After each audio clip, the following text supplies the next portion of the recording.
The main ones are the LW1 and the MLW1, which I tend to remember as the main wand. This is great for ablation of lesions.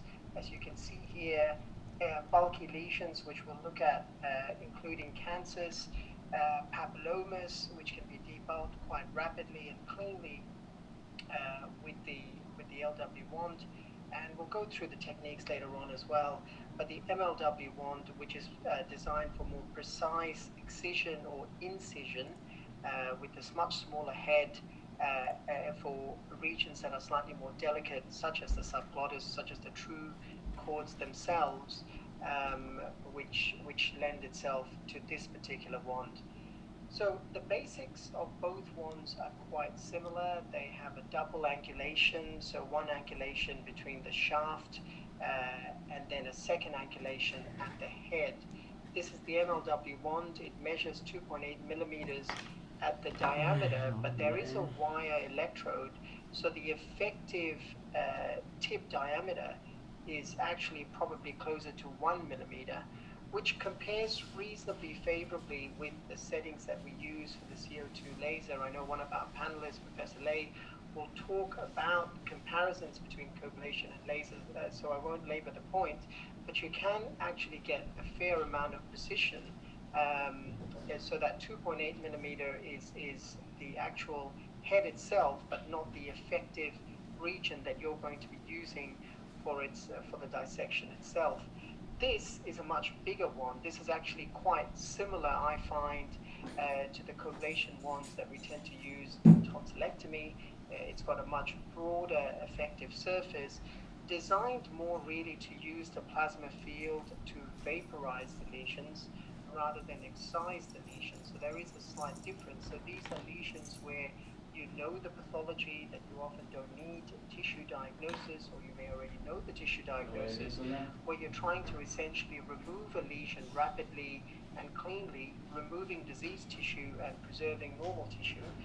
So this has a much broader diameter, much more rapid removal, and this actually prevents blockages as well. But the basic anatomy, once again, you've got the double angulation and a slightly more rigid, firmer tip. You can use these with the endoscope as well as the microscope.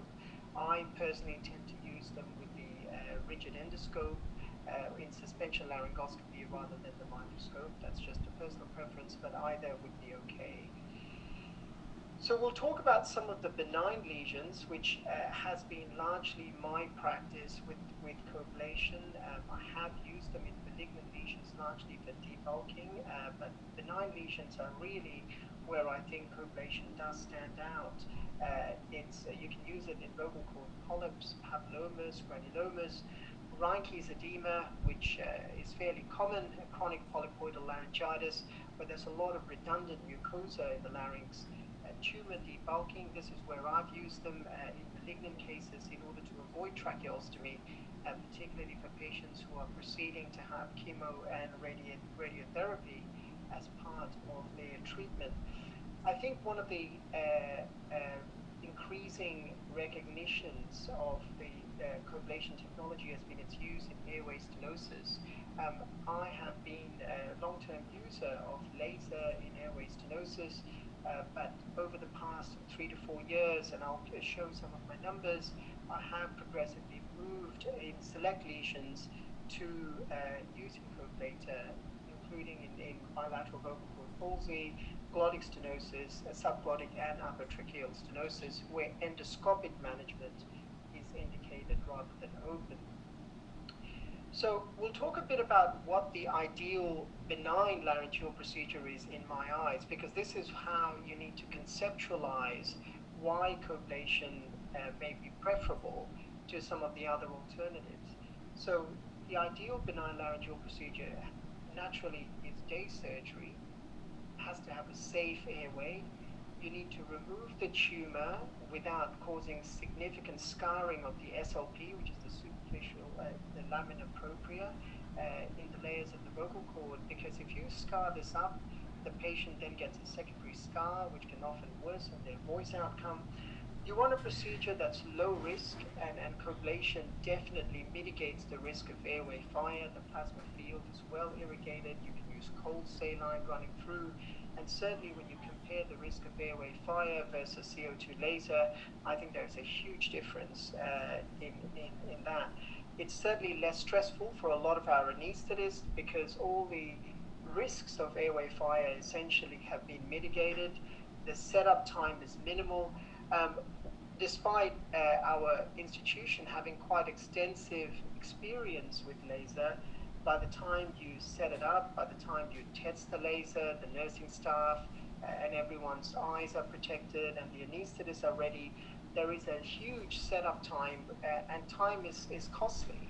And so even before you've started the case, you are often, if things haven't gone right, and if you're working with an unfamiliar team, this can be a significant time wastage in where OR time is already short to start off with.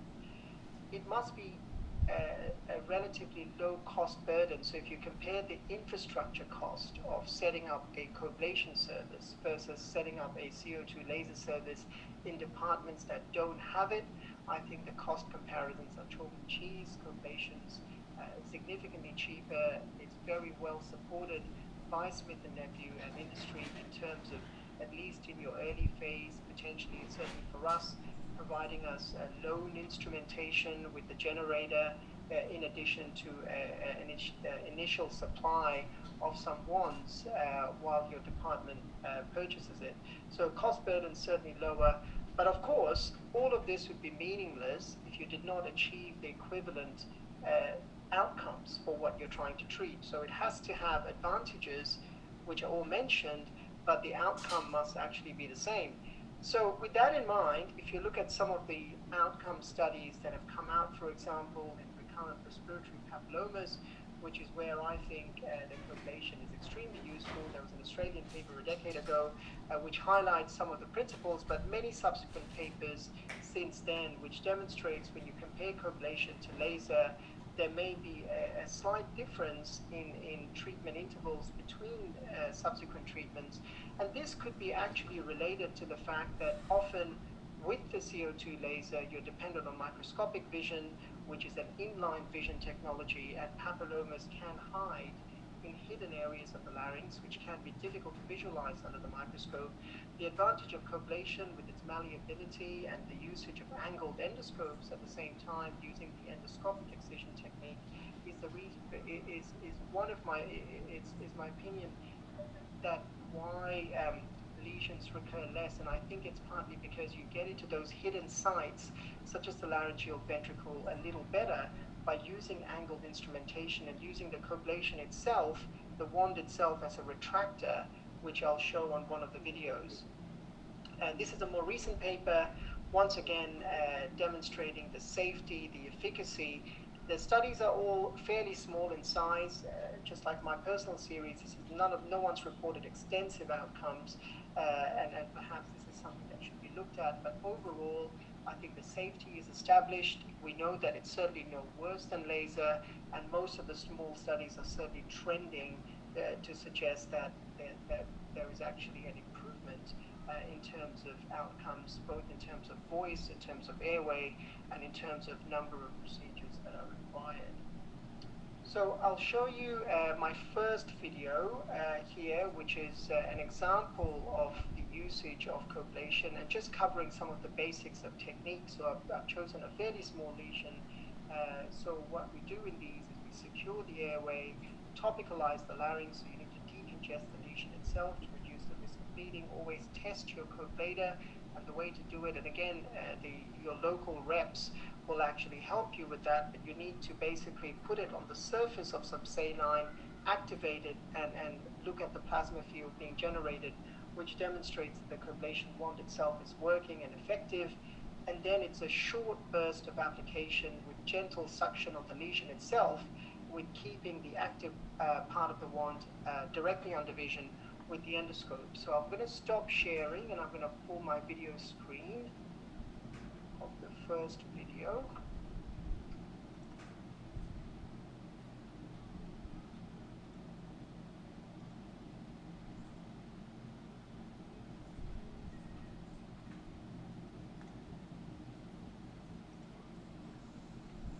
So this is the lesion itself that we are about to coblate. So you can see here a hemorrhagic polypoidal lesion in the anterior. Professor Riffert, we only see the folder. Oh, sorry.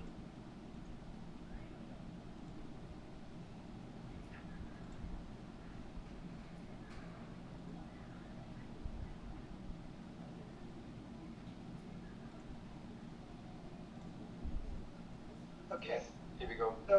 So this is a hemorrhagic polypoidal lesion here, which you can see in the anterior larynx, extending across the anterior commissure. And again, this is visualized. I am using a microlaryngoscopy tube in this particular case.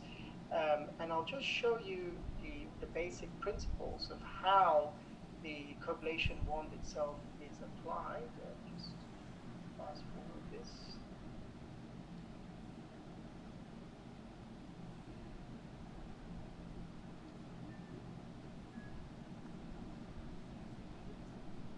So here I am decongesting the lesion itself.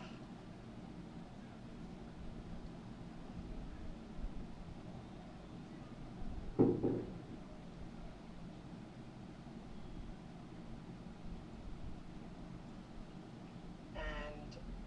here, so you can see that the plasma field saline is running. You gentle suction on the lesion itself, and then you press. It's sort of a tapping technique. As you're activating, the lesion itself is being vaporized, essentially. And this is basically the LW wand technique. This is the universal LW wand technique for most of these lesions that we use the LW wand for. And so what you want to do here, I'll just screen share this again. Okay, so what you want to do here is basically visualize the surface of the lesion, apply the wand itself, and as you activate the suction on the wand, the lesion itself gets vaporized. Now, obviously, always, if this is the first procedure, you're going to take a biopsy first, because clearly you don't know the nature of this lesion itself.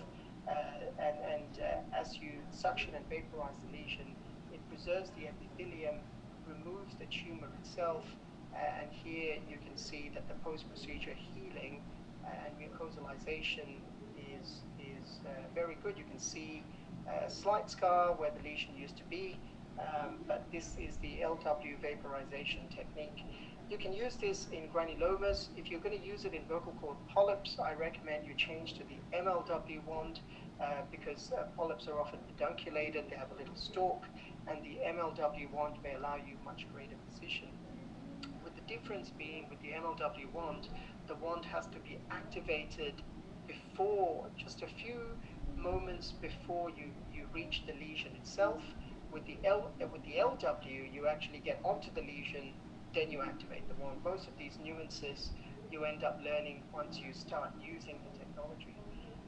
So the technique for granulomas are pretty much exactly the same, and overall, the other thing that you notice compared to CO2 laser is a significant reduction of the surgical plume, and particularly with COVID-19, I think this has been something that we've all been very conscious about with aerosolization into the airway, and it's something that certainly we've taken a lot more seriously than we have in the past. And of course, with N95, even without N95 masks, one of the nicest thing about the coblation is that the plume generated is much less, and there is that suctioning to remove a lot of the plume.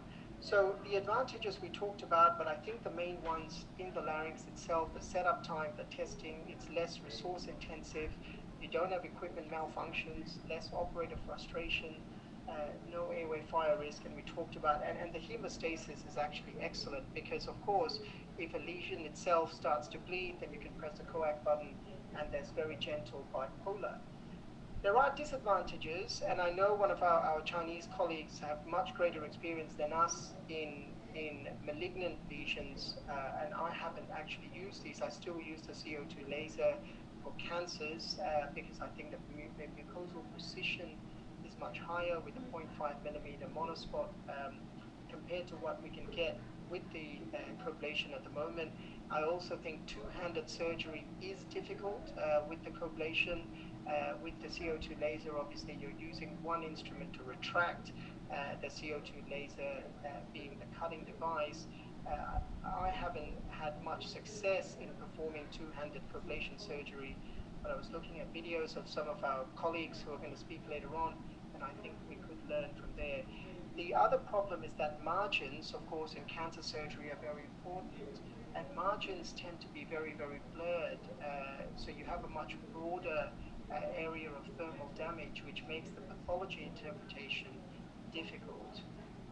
So again, generally speaking, for early larynx cancers, where mucosal precision, margins, and epithelial preservation is important, I've tended to use the CO2 laser.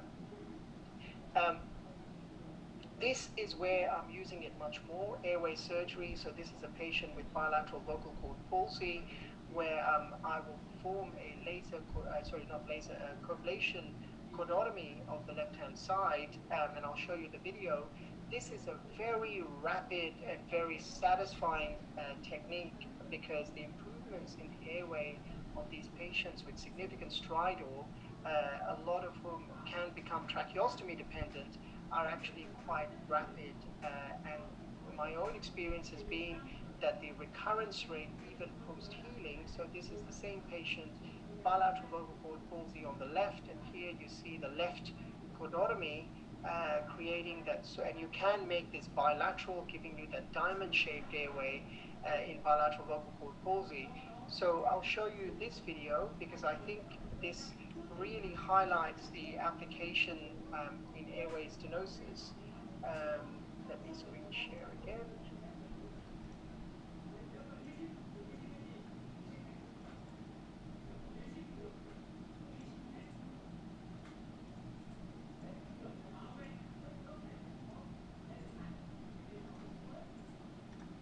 Okay, so this is a patient with bilateral vocal cord palsy. I've got a laryngeal retractor, supraglottic retractor, cord spreader. And here again, I'm using the LW1 for this. You can use the MLW. It's your personal preference. The MLW will give you a finer cut. But the LW wand allows you to basically do a partial arytenoidectomy, which gives you, in my opinion, an even better airway and a much lower revision rate. So essentially, you do a posterior cordotomy, which you can see here. In addition, you can just rotate your hand, and it allows you to also remove the vocal process of the arytenoid at the same time. And of course, you can extend this out bilaterally. I tend to do that in stages, essentially, because you can always perform a second procedure. It's much lower risk of aspiration, and so that's essentially the type of airway that you can create. This concept of vaporizing a lesion to enter the airway is mimicked in many other conditions in the larynx, because we can, so this is bilateral, this is posterior cordotomy and arytenoidectomy. You can see that it's already been published fairly recently as well. We published on this as well regarding the use of coblation in arytenoid and cordotomy surgery in order to allow tracheostomy tube decannulation, as well as much lower rates of actually requiring tracheostomy tubes in airway stenosis. I actually had some videos of these, but I think one of our subsequent colleagues are actually talking about these ones or have removed them to save time. So this is an example of a patient with a T3 laryngeal carcinoma who presented with partial airway obstruction and an immobile right vocal cord, who was due to have chemoradiotherapy. And clearly one of the risks in chemoradiotherapy is an increase in swelling of the primary lesion. So these patients have a risk of obstructing, requiring tracheostomy tubes. And of course, by using the coblator and essentially debulking the lesion, It's a much safer airway, much more patent airway.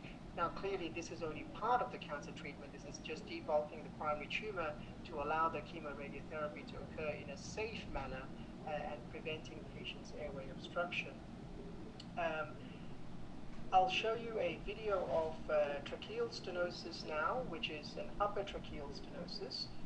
This is a lady with chondrosarcoma of the larynx and upper trachea who has a tracheostomy tube. These you can be very aggressive with the coblator in opening up the airway, particularly in dense stenosis. So I'll show you this video.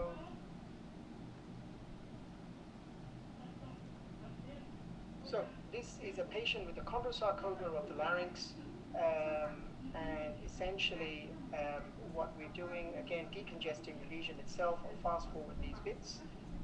And once we go through the airway, you can see here the patient has a tracheostomy tube.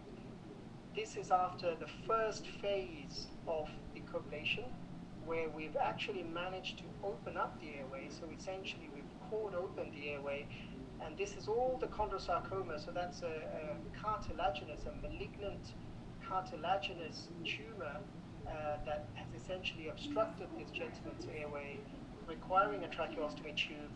And essentially, these are rare tumors, and we have recently written up our experience of these. Very few of them have proceeded to total laryngectomy, and the vast majority of these are quite low-grade, slow-growing lesions, and patients can often maintain quality of life for a long, long time. But the principles here are not about the chondrosarcoma. I'm just kind of showing here that even within the trachea, you can rapidly create a fantastic airway.